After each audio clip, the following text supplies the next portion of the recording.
Sa malalayong bayan ng Samar, may isang makulay na kasaysayan na nagsimula sa mga sinaunang panahon, isang kasaysayan ng mga albularyo, mga manggagamot at tagapagtanggol ng komunidad na may kakaibang kapangyarihan. Ang mga albularyo ay mga nilalang na kilala sa kanilang kakayahang maggamot ng mga sakit at magbigay ng proteksyon laban sa mga aswang at iba pang mga masamang espiritu. Ngunit higit pa sa kanilang nakakatakot na reputasyon, ang lahi ng mga albularyo ay may malalim na koneksyon sa mga ritual at mga lihim na ipinasa mula sa isang henerasyon patungo sa susunod. Ang mga tao sa Samar ay matagal nang naniniwala sa mga makapangyarihang nilalang, ang mga aswang, engkanto, at mga maligno na nagtatago sa dilim ng kagubatan at dumidiskarga ng masamang enerhiya sa mga inosenteng tao. Kaya naman, ang mga albularyo ay nagsilbing mga tagapagtanggol ng bayan, ang mga bayani na naglalaban upang mapanatili ang kapayapaan. Sa bawat tahanan, ang pangalan ng albularyo ay isang tanda ng takot at paggalang. Sila ang mga natatanging nilalang na may kakayahang itaboy ang mga aswang, magtangkang maggamot ng malulubhang sakit, at magbigay ng gabay sa mga nangangailangan. Subalit, hindi lahat ng albularyo ay may mabuting layunin. May mga kasaysayan din ng mga albularyo na nahulog sa dilim, nagbago ng kanilang mga layunin, at ginamit ang kanilang kapangyarihan upang manipulahin ang iba para sa pansariling kapakinabangan. Sa Samar, ang mga kwento ng mga albularyo ay puno ng misteryo, ang kanilang mga ritual ay hindi matutukoy ng karaniwang tao, at ang kanilang mga koneksyon sa mga espiritu ay tila walang katapusan. Ang mga batang naririnig ang mga kwento ng mga albularyo ay natatakot at humihingi ng gabay mula sa kanilang mga magulang. Isang kagiliw-giliw na kwento ang nabuo sa bawat sulok ng probinsya, kwento ng mga albularyo na nagsilbing gabay at proteksyon sa mga tao. Ngunit may mga pagkakataon din ng matinding takot at pangamba. Ang unang albularyo sa Samar ay isang misteryosong tao na dumating mula sa ibang bayan, isang lalaki na nagpakita ng kakaibang kakayahan sa pagpapagaling at pag-aalis ng mga sumpa. Siya ay nagdala ng mga ritual na naging batayan ng bawat albularyo na sumunod sa kanya. Ayon sa mga matatanda, siya raw ay may koneksyon sa mga sinaunang espiritu at may malalim na kaalaman sa paggamit ng mga halamang gamot at mga mahika. Habang lumilipas ang panahon, ang mga albularyo ay naging bahagi ng kultura ng mga tao sa Samar. Ang kanilang mga pangalan ay naging tanyag, at ang kanilang kapangyarihan ay kinikilala hindi lamang ng mga tao kundi pati na rin ng mga espiritu. Isa sa mga pinakamahalagang aspeto ng lahi ng albularyo ay ang kanilang kakayahang makipag-ugnayan sa mga espiritu ng kalikasan. Ang mga ritual ng albularyo ay may kasamang mga sakripisyo at dasal upang humingi ng tulong sa mga makapangyarihang nilalang na naninirahan sa kagubatan. Ang mga kagubatan ng Samar ay tinuturing na sagrado, isang lugar kung saan ang mga espiritu ay nagbabantay at nagbibigay ng lakas sa mga albularyo. May mga kwento rin ng mga albularyo na hindi kayang hawakan ang kanilang kapangyarihan at napagod sa kanilang mga tungkulin. Ang mga ito ay naging malupit at walang awa, nagiging kasangkapan sa mga masasamang layunin at nagiging kasamahan ng mga aswang. Ang kanilang kapangyarihan ay ginagamit sa hindi tamang paraan, at ang mga tao ay nagsimulang mag-alala. May mga kwento ng mga batang pinili ng mga albularyo upang maging tagapagmana ng kanilang kaalaman, ngunit ang ilan ay natatakot sa kanilang magiging kapalaran. Sa kabila ng lahat ng ito, ang mga albularyo ay patuloy na pinapahalagahan at kinikilala sa Samar. Ang kanilang presensya ay nagbibigay ng seguridad, ngunit ang kanilang mga lihim ay nanatiling hindi lubos na nauunawaan. Ang mga tao ay may matinding paggalang sa kanila, ngunit ang mga kwento ng takot at misteryo ay hindi nawawala sa bawat sulok ng bayan. Sa paglipas ng mga taon, ang lahi ng mga albularyo sa Samar ay nagpatuloy na buhay, at habang ang mga tao ay patuloy na nagsasalaysay ng mga kwento ng kanilang mga karanasan, ang kanilang kasaysayan ay nagsilbing babala sa mga susunod na henerasyon. Ang mga albularyo ay hindi lamang simbolo ng lakas at kapangyarihan, sila ay simbolo rin ng isang madilim na bahagi ng kasaysayan ng Samar na patuloy na naglilihim ng mga sekreto at nagdudulot ng takot sa mga tao. Sa isang tahimik na gabi sa Samar, isang bagong albularyo ang dumating sa bayan ng San Isidro, isang maliit na nayon na matatagpuan sa gitna ng kagubatan. Ang pagdating ng bagong albularyo ay nagdulot ng kakaibang alingawngaw sa buong komunidad. Wala siyang kamukha ng mga albularyo na kilala ng mga tao, siya ay mayroong ibang aura, isang uri ng misteryo na hindi kayang ipaliwanag ng nakararami. Ayon sa mga kwento, siya ay dumating mula sa isang malalayong bayan sa Hilaga, at bagamat hindi siya nagbigay ng maraming detalye tungkol sa kanyang pinagmulan, siya ay agad naging paksa ng mga usapan sa bawat kanto at tahanan. Ang unang impresyon ng mga tao sa kanya ay hindi kagaya ng mga nakasanayan nilang albularyo. Sa kabila ng kanyang hitsura at kabaitan, mayroong kakaibang enerhiya sa kanyang paligid na tila umaakit sa mga tao at sa mga espiritu. Hindi gaya ng mga tradisyonal na albularyo na nakasuot ng mga simpleng damit at may pangkaraniwang anyo. Siya ay nakasuot ng makulay na kasuotan na puno ng simbolo at alahas na may mga kahulugan na tanging mga nag-aaral ng mahika at mga sinaunang ritual lamang ang makakaunawa. Ang kanyang mga mata ay matalim, tila may malalim na kaalaman sa mga lihim ng kalikasan at sa mga masalimuot na aspeto ng buhay at kamatayan. Sa kanyang unang gabi sa bayan, nagdala siya ng mga regalong pambihira, mga halamang gamot na hindi pa nakikita ng mga tao sa Samar, mga insenso na may kakaibang amoy, at mga amulet na may mga misteryosong ukit. Ang mga matatanda sa bayan ay agad nakaramdam ng isang hindi maipaliwanag na puwersa sa paligid ng albularyo, isang puwersang nagmumula sa kalikasan mismo at maaaring magdulot ng mga pagbabago sa kanilang buhay. Subalit, habang ang iba ay nagkaroon ng mga agam-agam, may mga tao na nakaramdam ng pag-asa at dumaan sa kanya upang humingi ng tulong para sa mga malulubhang karamdaman. Isang linggo mula nang dumating siya sa bayan, nagsimula na siyang mag-imbita ng mga tao sa kanyang bahay. Ang kanyang tahanan ay isang maliit na kubo na nakatayo sa gilid ng kagubatan, malapit sa isang sapa na sinasabing may mga kapangyarihan. Ayon sa mga tao, sa loob ng kubo, makikita mo ang mga sinaunang kasulatan at mga kagamitan na hindi pwedeng hawakan ng kahit sino. Dito, siya nagtataguyod ng mga ritual at nagbibigay ng mga gabay sa mga tao. Isa sa mga unang nagnanais na humingi ng tulong sa bagong albularyo ay si Lola Ising, isang matandang babae na may malubhang karamdaman. Sa kabila ng mga taon ng paghihirap, wala siyang natagpuang lunas mula sa mga tradisyonal na albularyo sa bayan. Dahil dito, nagpasya siyang lumapit sa bagong albularyo. Ayon sa kwento, nang dumating siya sa bahay ng albularyo, siya ay sinalubong ng isang matinding amoy ng mga halamang gamot at insenso. Ang albularyo ay hindi lamang nagbigay ng gamot, kundi nagdasal din para sa kanya. Sinabi niyang siya ay magiging maayos, at may mga ritual na dapat gawin upang mapabilis ang kanyang paggaling. Ang pagpapagaling ni Lola Ising ay naging paksa ng mga usapan. Maraming tao ang nakaramdam ng pag-asa at agad dumaan upang magpatulong.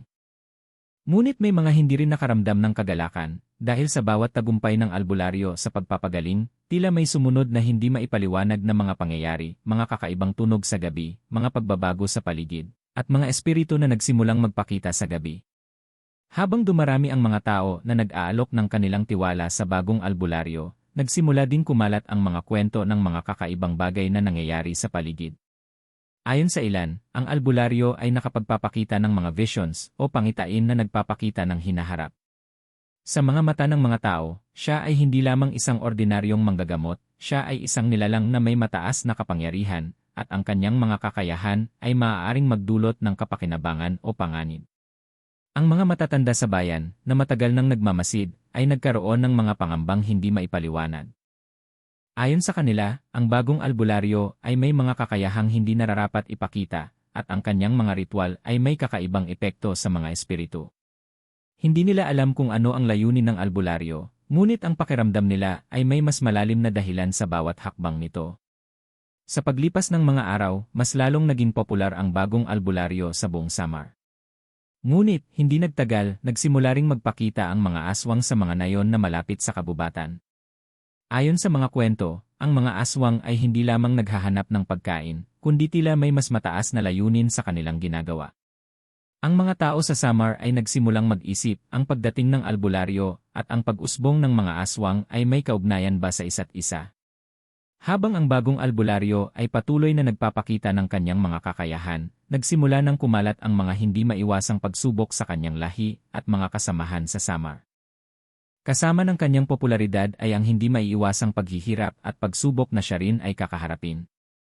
Sa kabila ng mga tagumpay ng albularyo sa pagpapagaling, ang mga tao ay hindi lubos na nakatitiyak kung anong uri ng puwersa ang nag-uudyok sa kanya upang gamitin ang kanyang kapangyarihan.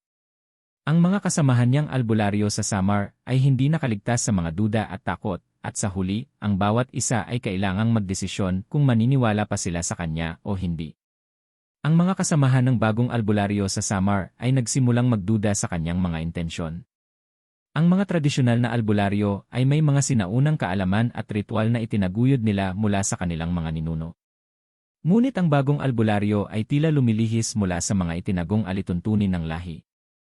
Ang mga ritual na kanyang isinasagawa ay hindi kilala ng mga nakatatanda, at marami sa kanila ang nagsimulang magtanong kung siya ba talaga ay isang albularyo o isang nilalang na may ibang layunin.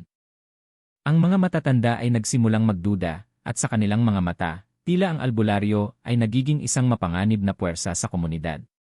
Sa kabila ng mga pagdududa, si Aldo, isang batang albularyo na may mataas na posisyon sa komunidad, ay nakaramdam ng matinding takot at kalituhan.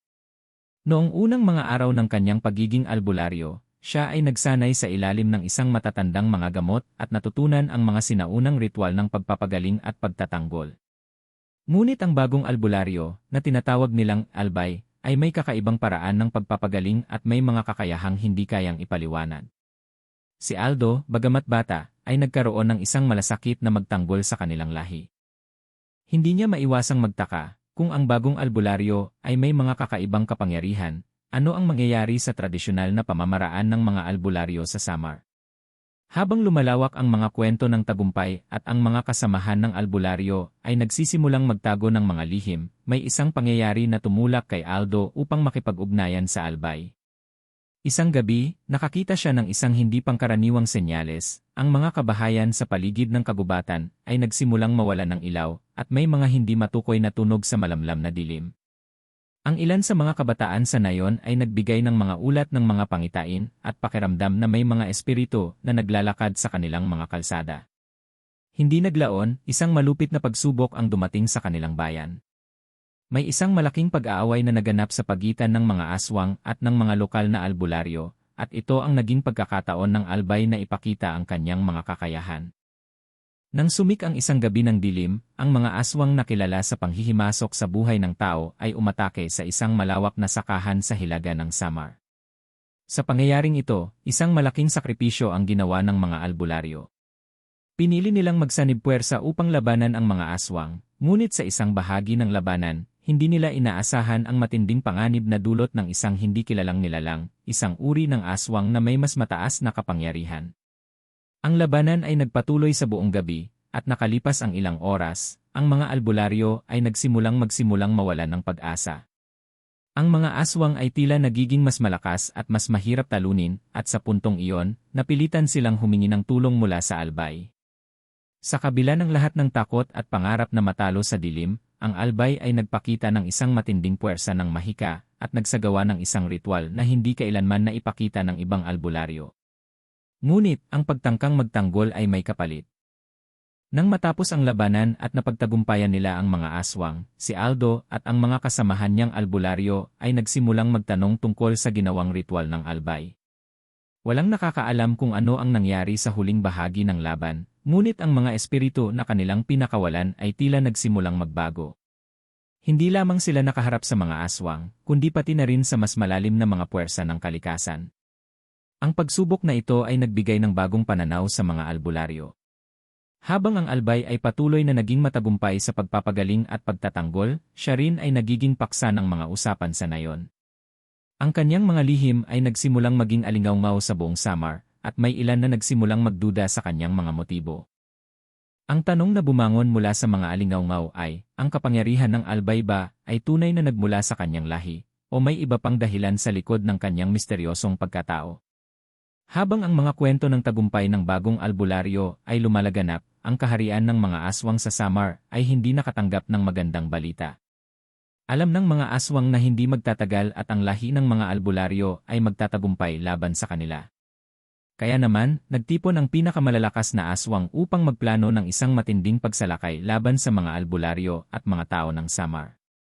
Ang labanan ng mga aswang at albularyo ay nagbukas ng isang madilim na kabanata sa kasaysayan ng bayan.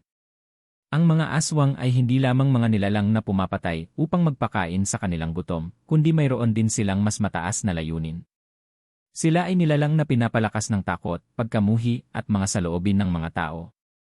Ang mga aswang sa Samar ay may matinding kapangyarihan na hindi kayang pagtagumpayan ng kahit mga ordinaryong manggagamot o albularyo. Ngunit ang mga albularyo sa nayon ay hindi natatakot. Bagamat hindi nila alam ang mga lihim na dala ng Albay, alam nila na ang pagtutulungan ng bawat isa ay magbibigay lakas upang labanan ang mga puwersa ng kadiliman. Habang ang mga tao ng Samar ay nagsisimula ng maghanda para sa isang hindi inaasahang laban, ang Albay ay nagdasal at nagsagawa ng isang ritual upang magpatawag ng tulong mula sa mga espiritu ng kalikasan. Sa gabing iyon, ang kagubatan ay nagbigay ng mga palatandaan ng matinding paggalaw. Ang mga hayop at kalikasan ay tila nagsasaya, bilang mga pahiwatig na ang mga espiritu ng kagubatan ay muling magbabalik ng kanilang lakas sa mga albularyo. Ngunit ang mga aswang, na may matinding kaalaman sa mahika, ay hindi magpapatalo ng basta-basta. Nang magsimula ang labanan, ang mga aswang ay umatake ng mabilis at brutal. May mga aswang na nagmula sa kagubatan at sa mga liblib na puok, at nagdala sila ng mga kakilakilabot na nilalang, ang mga manananggal, tiyanak, at ibang uri ng nilalang na mas malakas at mas matalino kaysa sa mga karaniwang aswang. Sa bawat sulok ng bayan, nagkaroon ng kaguluhan, ang mga tao ay nagtatago at ang mga albularyo ay nagsasagawa ng kanilang mga ritual upang protektahan ang buong komunidad. Ang labanan ay hindi lamang isang pisikal na tunggalian, kundi isang laban ng mga espiritu.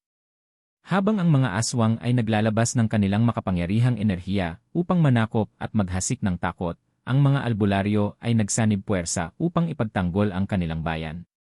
Si Aldo at ang iba pang mga albularyo ay nagdasal at nagsanib ng kanilang mga kakayahan, at sa kabila ng matinding takot, nagtagumpay sila sa pagpapadala ng mga aswang sa malalayong lugar. Ngunit hindi rin biro ang labanan para sa Albay. Ang kanyang mga ritual ay nagbigay ng lakas sa mga albularyo, ngunit sa isang pagkakataon, isang masamang aswang na may mataas na kapangyarihan ang lumapit at sinubukan siyang sirain. Isang aswang na may kakayahang magbago ng anyo at magtago sa dilim at nagtaglay ng kakayahan upang magpalakas ng mga masasamang espiritu. Sa labanan, nagkaroon ng isang matinding pagsubok sa Albay, ang aswang ay sumubok na sirain ang kanyang puso at kontrolin ang kanyang isipan gamit ang mga malupit na mahika. Sa isang pagsubok na ipinakita ng Albay, ginamit niya ang kanyang malalim na koneksyon sa mga espiritu ng kagubatan upang pawiin ang mga masasamang nilalang.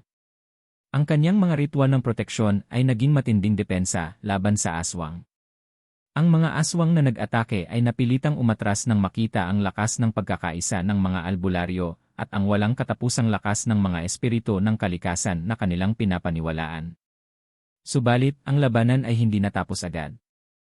Ang mga aswang ay nagbalik at muling nagsimula ng isang matinding pag-atake sa ibang bahagi ng Samar. Sa bawat laban, ang Albay at ang mga albularyo ay nakaharap sa mas matinding pagsubok. Isang bagay ang naging malinaw, hindi lang ang mga aswang ang kalaban nila, kundi pati na rin ang mga lihim at makapangyarihang puwersa na pinapalakas nila upang protektahan ang kanilang komunidad. Habang ang labanan ay nagpapatuloy, ang mga tao ng Samar ay nagsimulang magtulungan.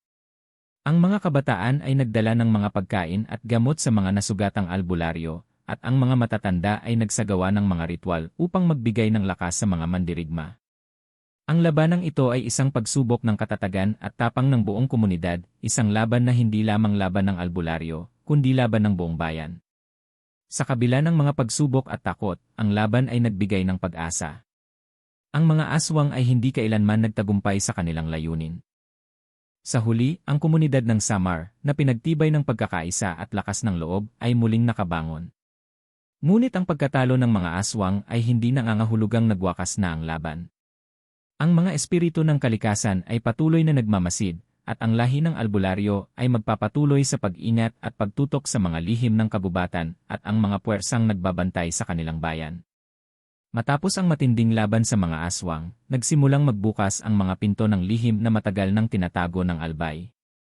Sa kabila ng kanyang tagumpay sa labanan at pagpapagaling ng mga sugatang kababayan, ang mga tanong tungkol sa kanyang tunay na layunin at pinagmulan ay patuloy na lumalago. Ang mga albularyo at mga tao ng Samar ay nagsimulang magduda, ang Albay ba ay isang tagapagtanggol ng lahi ng albularyo, o may mas malalim na layunin na hindi pa nila nauunawaan? Sa isang gabing tahimik, habang ang buong bayan ng San Isidro ay nagdiriwang ng kanilang tagumpay laban sa mga aswang, si Aldo ay nakaramdam ng isang kakaibang sigla. Isang pangarap na tila napakalinaw at puno ng mga palatandaan. Sa pangarap na yon, nakita niyang ang Albay ay dumaan sa isang lihim na daan sa kabubatan, isang daan na hindi nakita ng kahit sino. Doon, nagtagpo ang albay at isang matandang espiritu ng kagubatan na may kapangyarihan na higit pa sa anumang nilalang na kanilang kilala. Habang nag-uusap, nagkaroon ng isang sulyap si Aldo sa isang lumang libro na nakatago sa ilalim ng mga bato sa isang sagradong lugar. Sa libro ay nakasulat ang mga sinaunang kasulatan na nagsasaad ng isang propesya tungkol sa isang malakas na mga gamot, isang albay na darating upang magbukas ng pinto sa pagitan ng dalawang mundo.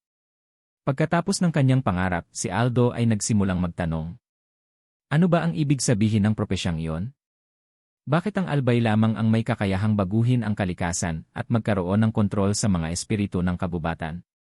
Si Aldo ay nagpasya na tanungin si albay ng personal, ngunit alam niyang hindi madali ang magtamo ng kasagutan mula sa isang misteryosong nilalang tulad niya. Isang araw, habang ang mga kabataan sa bayan ay nagbabalik loob sa kanilang mga normal na gawain, si Aldo ay naglakad patungo sa kubo ng albay na matatagpuan sa gilid ng kabubatan.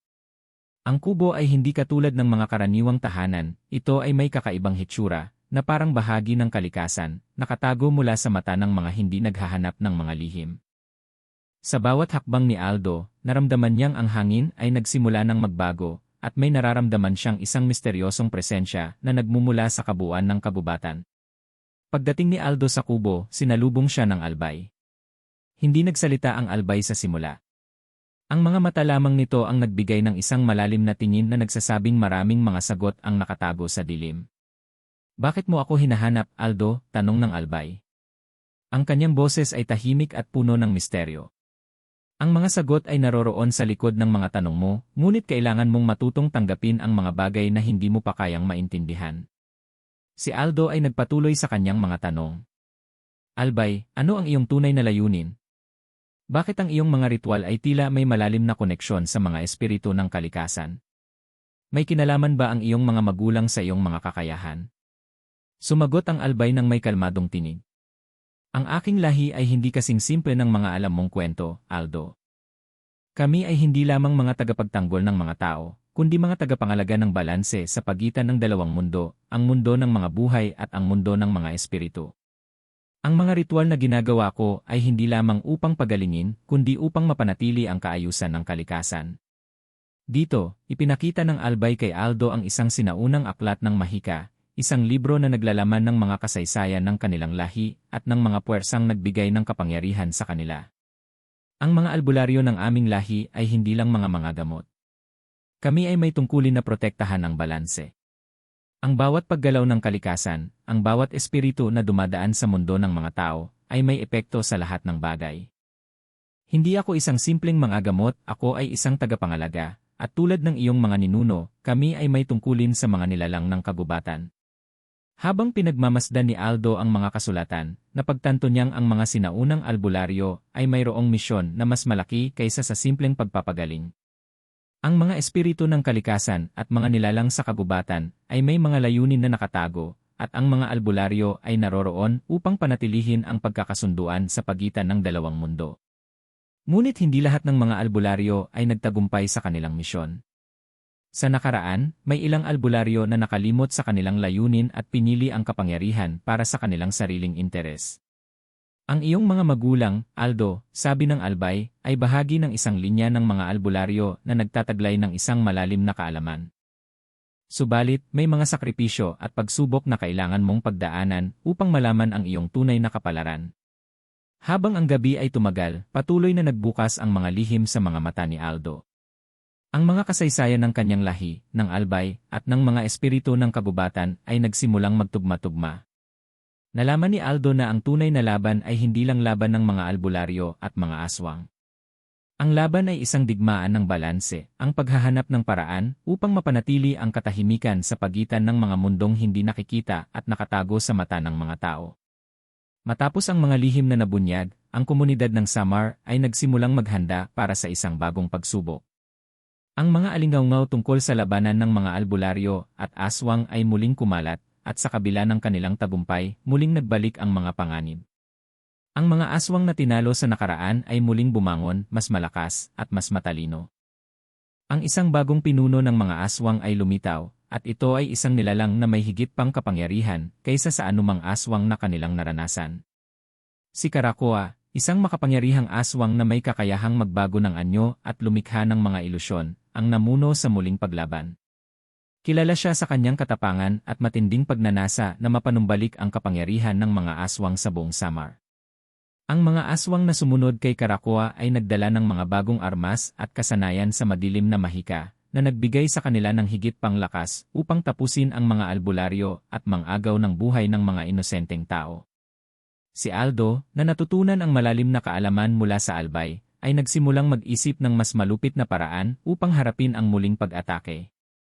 Alam niyang hindi sapat ang simpleng mga ritual upang tapusin ang labanan. Kailangan nila ng isang malalim na pagsasanib ng lakas, isang alyansa na magbabalik sa pagkakasunduan ng kalikasan at ng mga espiritu.